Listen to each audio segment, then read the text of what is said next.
తెలుగు రైతు సోదరులందరికీ నా ఆర్థిక శుభాకాంక్షలు అండి.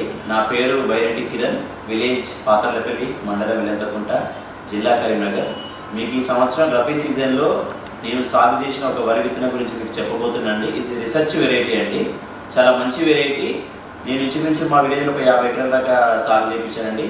అందులో ఒక 10 ఎకర్స్ దాకా కటింగ్ అయిపోయిందండి. కోసిన ప్రతి రైతుకి 37 క్వింటాల పైన దిగుబడి వచ్చింది. ఒకరిద్దరికి 42 క్వింటాల దిగుబడి కూడా వచ్చిందండి. చాలా మంచి రీసెర్చ్ వెరైటీ అండి. అంటే గతంలో నేను ఎప్పుడూ చూడని విత్తనం అండి. అంటే నేను సాగు చేశానండి.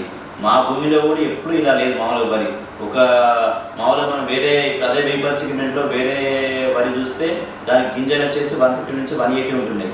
బట్ చార్మికి మాత్రం ఇంచుమించు 250 పైన గింజలు ఉంటాయండి. ఆ విత్తనం ఇది చార్మి అండి. మీకు గొలుసు కూడా చాలా బాగుంటుందండి. గింజలు కూడా చాలా దగ్గరగా వస్తాయి. చాలా మంచి వెరైటీ అండి. ఈ కంపెనీ యాగంటి సీడ్స్ వాడదండి. లక్ష్మీ సీడ్స్